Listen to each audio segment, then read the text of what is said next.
Welcome, everybody, to the Grueling Truth CFL Weekly Pick'em Show. We are at Week 9. The CFL Weekly Pick'em Show is brought to you by Power Plus Mouth Guards, Gridiron Mow, and Replenishing Care Technologies. I'm your host for the CFL Weekly Pick'em Show, Mike Goodpaster. Right now I want to welcome in all my co-hosts. We'll start off with Oz Davis. How you doing, Oz? I'm doing okay. Good evening, morning, afternoon to everybody, whenever you're listening. All right, and Oz just had a T-shirt printed up that said I was perfect on the CFL Weekly Pick'em Show last week. But I wasn't. No, that's not my T-shirt. That's your. Oh no, that was T-shirt. Brian Schmidt's. Brian, right. How you doing tonight? It's Brian 4-0 Schmidt, and I'm doing great. The highlight of my day. Let's see, my air conditioning broke, and I got a new bathroom done. But the highlight of my day was knowing that I went 4-0. So here we are. So you had a shitty day is what you're trying to tell us. Well, until I got here, and now it's all better. All right. And also, of course, four-time former Grey Cup champion, Robert Drummond. How you doing tonight, Robert? Doing pretty good. A lot better than you guys, it seems.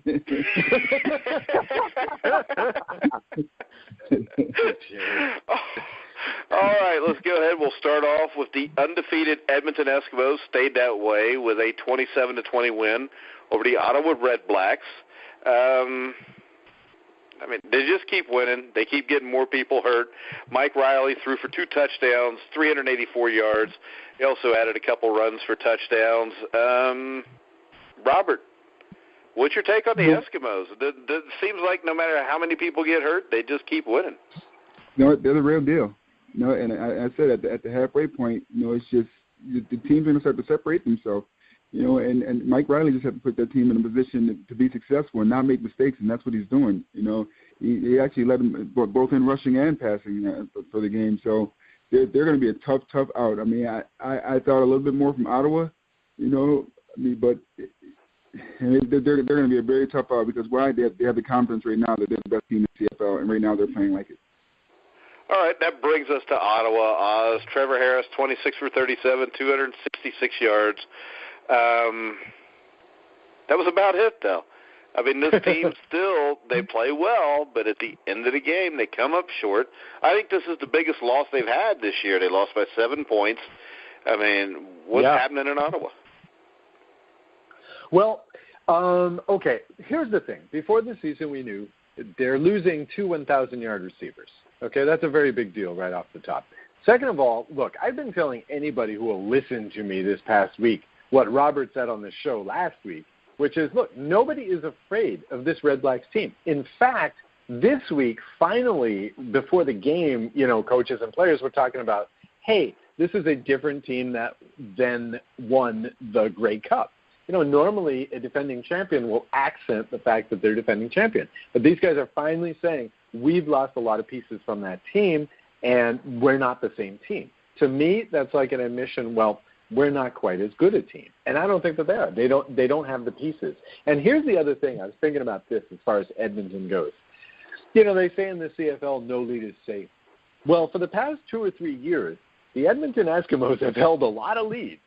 And it says here that they haven't lost this season. They've held the lead in almost every game. I don't think they've had to come back yet this season in the fourth quarter. So, this team knows how to hold a lead. And I also wanted to get in this, too, because I'm going to start the program talking a lot. The thing about the Eskimos, they're like the Stampeders, or as we like to compare them, the Patriots in the NFL. This is football of the 20th century. You have to go 2 or 3 deep at these positions. And they do. They have it. That's their secret. Yeah, so, Brian, I'm going to give you a question on each side. Number one, Edmonton. Can they continue to do this with the amount of injuries they've had? And number two, I mean, is it too late for Ottawa to turn this around? Well, as far as Edmonton, obviously at some point you got to figure they're going to lose the game. It's going to happen for a long season, and with all these injuries, eventually it is going to catch up. But they're not going to lose too many games. They find a way to win. Riley is playing out there. I mean, the stat to this game that impressed me the most is you get another running back hurt, okay, Mike Riley goes, 11 carries for 51 yards. Yeah. That stat was the one that came out to me and was like, whoa, more than anything else. And as far as Ottawa, I mean, it's not too late because, of the side of the bracket they're on. But, yeah, man, I mean, they absolutely will find – they have got to find a way to start winning because they certainly right now will find every way at the end to lose a game. I mean, this is a team that, yes, they lost a lot of pieces, and I don't think there's any disputing that. And I agree with what Robert said last week. I mean, nobody's afraid of them. But at the same time, they should be better than what they are. But right now, they are not a very good football team. Yeah, and that brings us, you talked about that division, the battle for first place between the Montreal Alouettes and the Toronto Argonauts. The Alouettes came away with a 21-9 victory. Defensive coordinator Noel Thorpe's Montreal defense played outstanding, limited the Argos to just 142 passing yards. Of course, they didn't have Ricky Ray. They registered 2 sacks. And, I mean, from watching that game, the thing that got to me was the late game adjustments they made to be able to win that game. I mean, Brian, I think Montreal can win this side of the CFL. Yeah. Look, they play good defense. Look, offensively, they're not going to blow you away. But what I like what they do offensively is while they're not going to blow you away, they also don't really turn the ball over. And they play that field position battle because they know their defense is good. So this is a team that very much, could win this side of the CFL and be in the playoffs. And we know that if you've got a good defense, you don't necessarily have to have the greatest offense. And they're proving that. Not a great team, but a good, solid team that, can put a good game together against anybody they play. Yeah, and Robert, the big thing is here, the offense isn't great, but you've got Darian Durant, who's a veteran, excellent quarterback.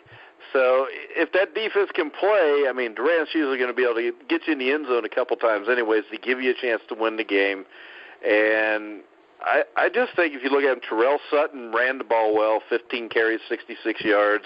What's your take on this Montreal team and their prospects for the rest of the season? You know what? I actually think Montreal is the team to beat in the East. With Ottawa and the woes they're having, as I said before, no one's afraid of them.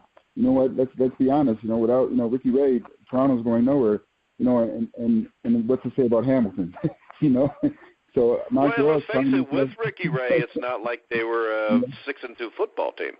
It's true, but I mean, he still was the reason, or gave them a chance. As I said before, a veteran quarterback in there, just making headsy plays enough to win. They're not going to get that without him out there.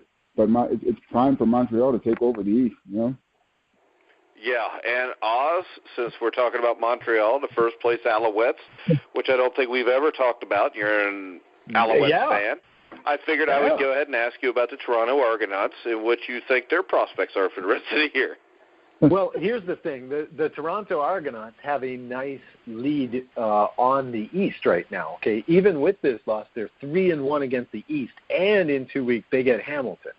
Now, it seems to me it doesn't matter who Toronto has at quarterback, they can beat Hamilton right now. So even if they lose to Montreal next week, they're still 4-2 versus Montreal, which will only be 3-2 maximum at that time. So Toronto is hardly out of this thing.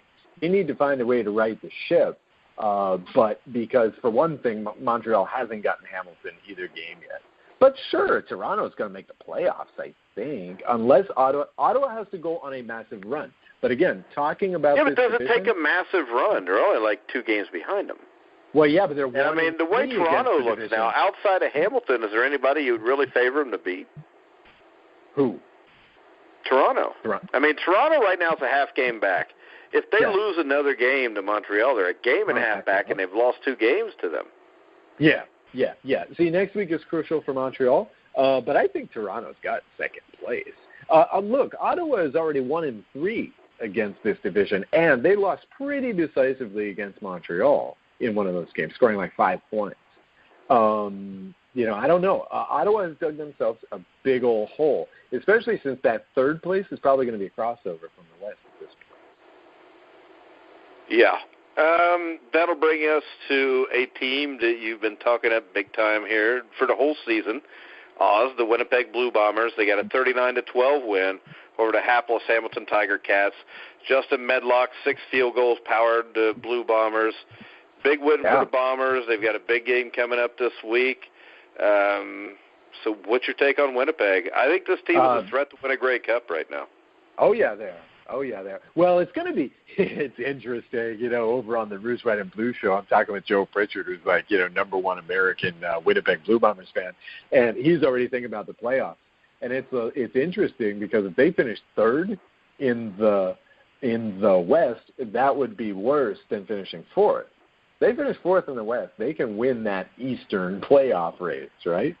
I mean, it's just – look, everything is working for Winnipeg, and they don't even have the crazy plus 27 turnover differential that they did last season. Everything's working for them. They play smart. Medlock in this game missed a really bad field goal early, but came back in the third quarter when he had the wind at his back and hit the second longest field goal of his career. I mean, just everything is working for these guys. They're playing smart. They're using their weapons. Nichols is a leader out there. He inspires confidence. And, of course, Hamilton kind of shot themselves in the foot a little bit in this game. The defense showed up and the offense didn't.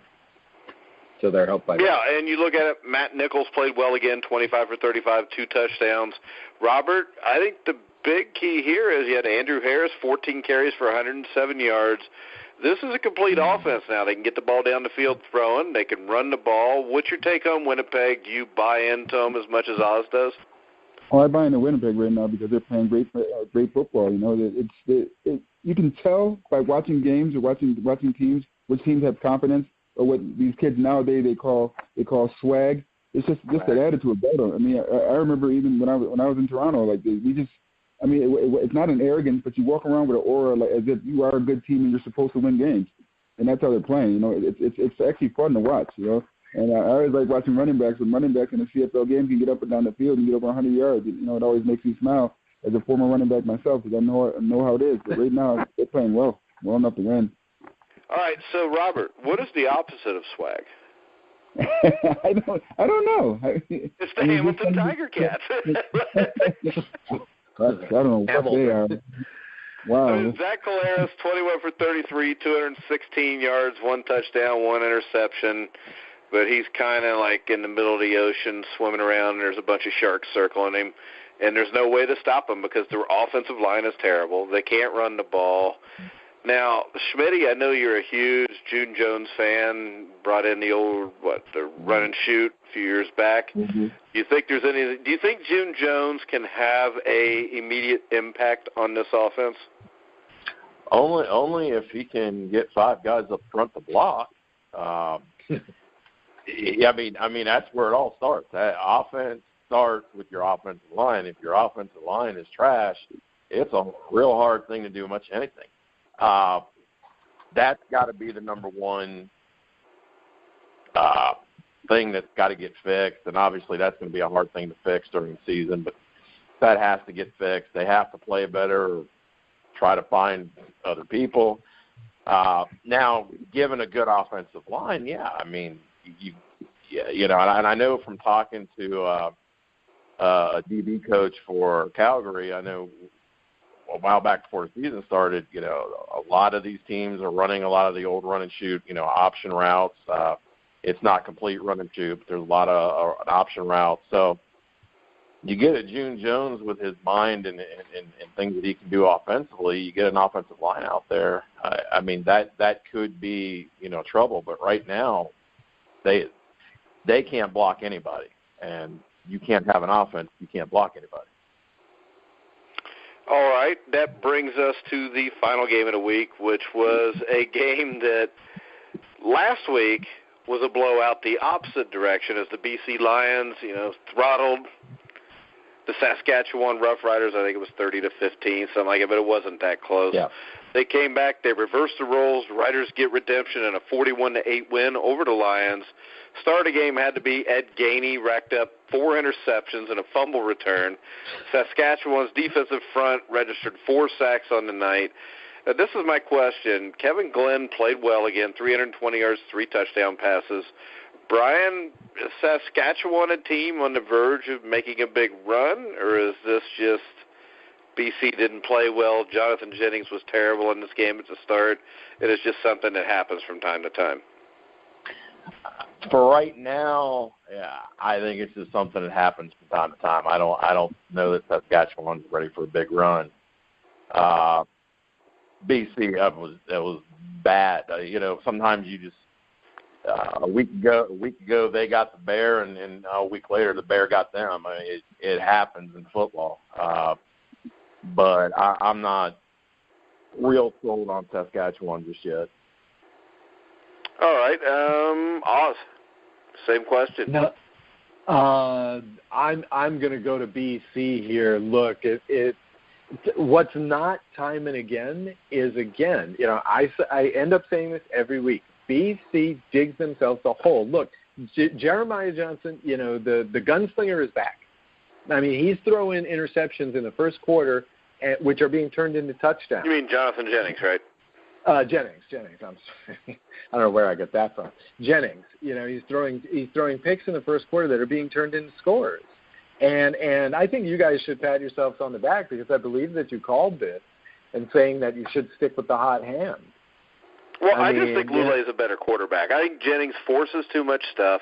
And when you've got a guy that's been out 4 or 5 weeks and he has a tendency to do that, you're in for a rough start. Yeah, I wouldn't have shifted gears immediately. I mean, I'm no coach. I've never been a coach, but I don't think I would have shifted gears back into Jennings immediately in this game. This is BC's problem. Again, this is hardly a bad team. They're 5-3. This is hardly a bad team, but this is what they do. They dig themselves that first half hole, and this time Saskatchewan is just turning everything into a score. Yeah, and Robert, I mean, you watched the game. I mean, BC, to me, I don't think they're near the team they were last year. I think Winnipeg's a better team right now than they are. What's your take on BC and their quarterback dilemma? I think Winnipeg is a much better team right now, but as you said before, Jennings is a gunslinger. He's not efficient enough for him to be successful. And the problem with that is I think the week before they just got lost into a sense that they were a better team than Saskatchewan. And Saskatchewan just really I'm not saying woke them up from the standpoint they're going to turn around and start playing well, but just woke them up to the fact that they're not as good as they thought they were. And when you start realizing you're not as good as you think you were, a lot of bad things start happening to you as a team, psychologically. Yeah. And that will bring us to this week's games, which I think the first game of the week on Thursday night has got to be the game of the week. I don't see how it could not be. You've got the Edmonton Eskimos and Mike Riley travel to Winnipeg to battle the Blue Bombers. Blue Bombers are hot right now. Edmonton's been hot all year. This is a must-win for Winnipeg if they want a shot to win the Western Division. I'll start off here first. I'll go first. I'm going to pick Winnipeg to win this game. Oz, am I crazy?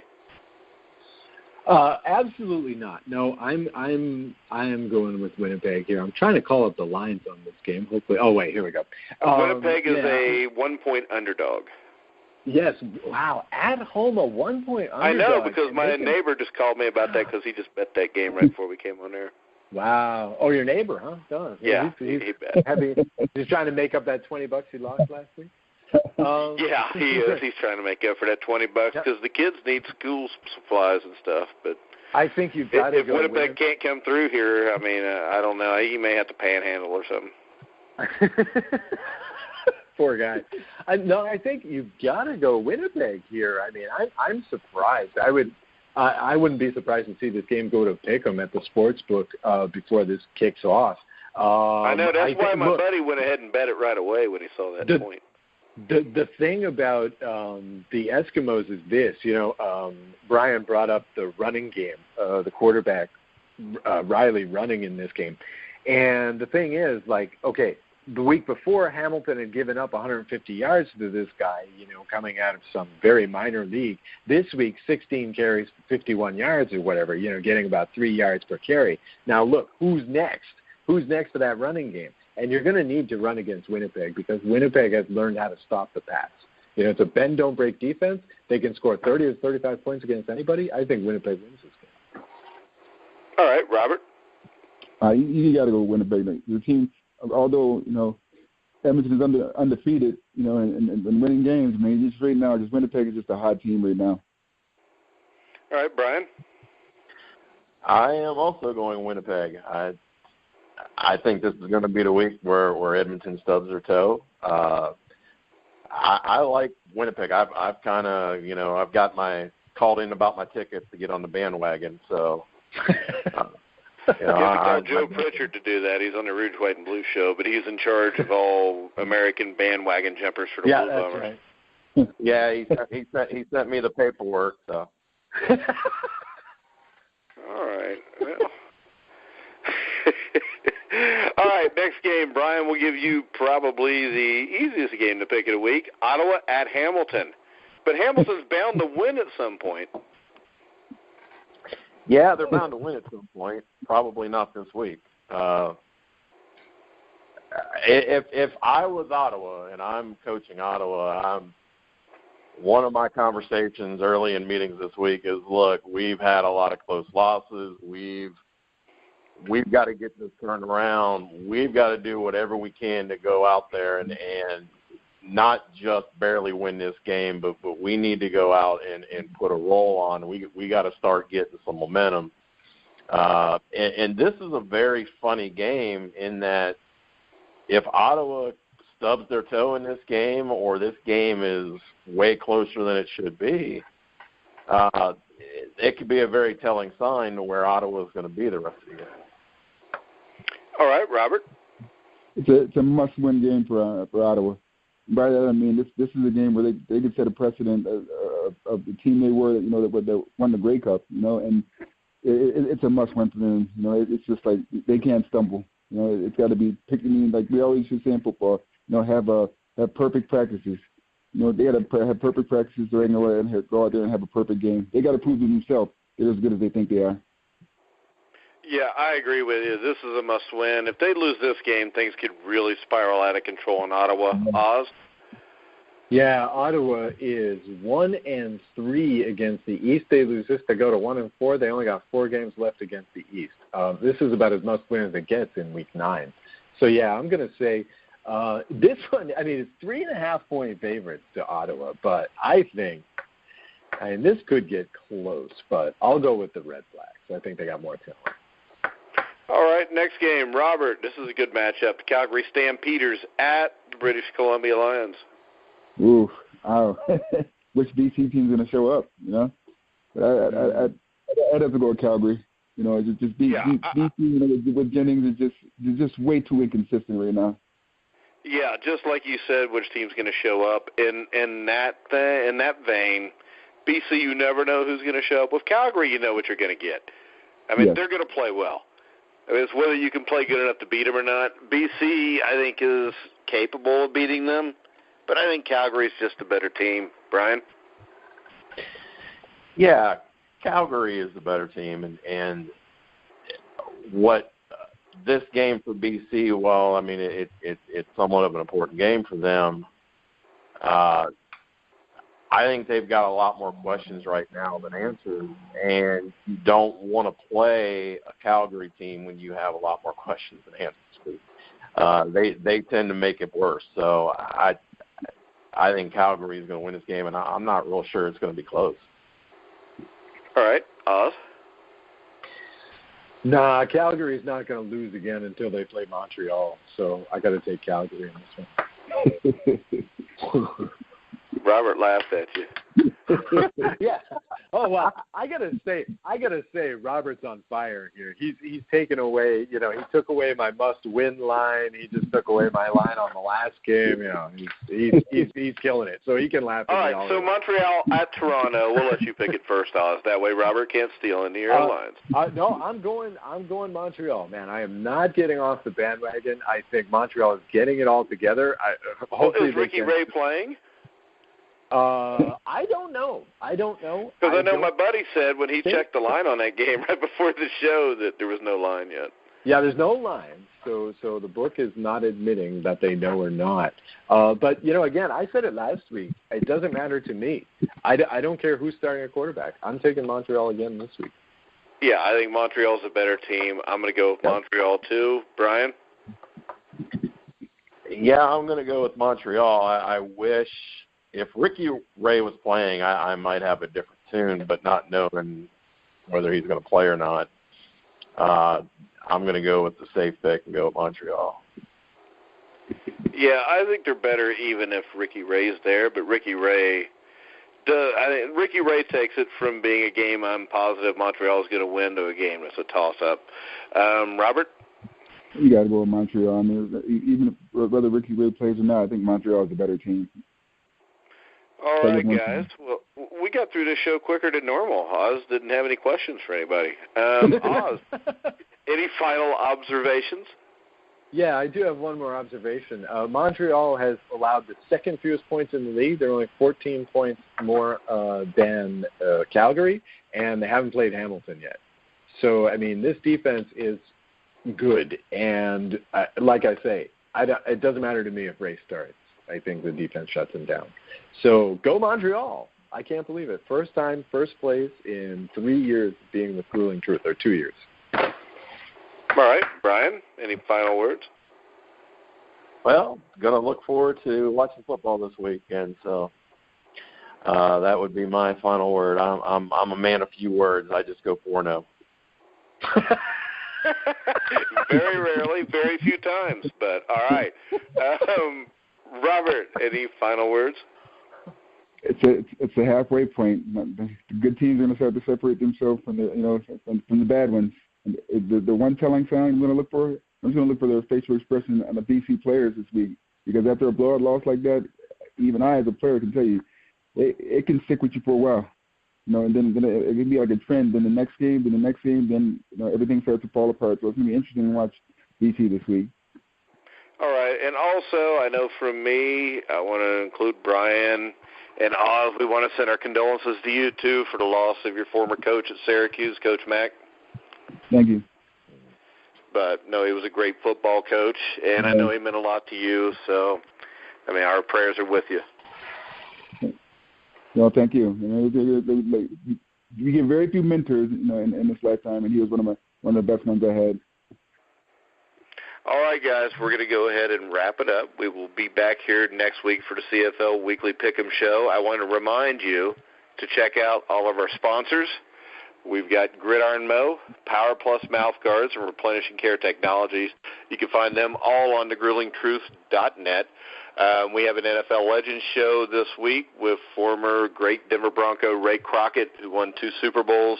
So you can check that out Wednesday night. That interview will be out. So, for Brian Schmidt, Oz Davis, Robert Drummond, I'm Mike Goodpaster. You've been listening to The Grueling Truth, where the legends speak.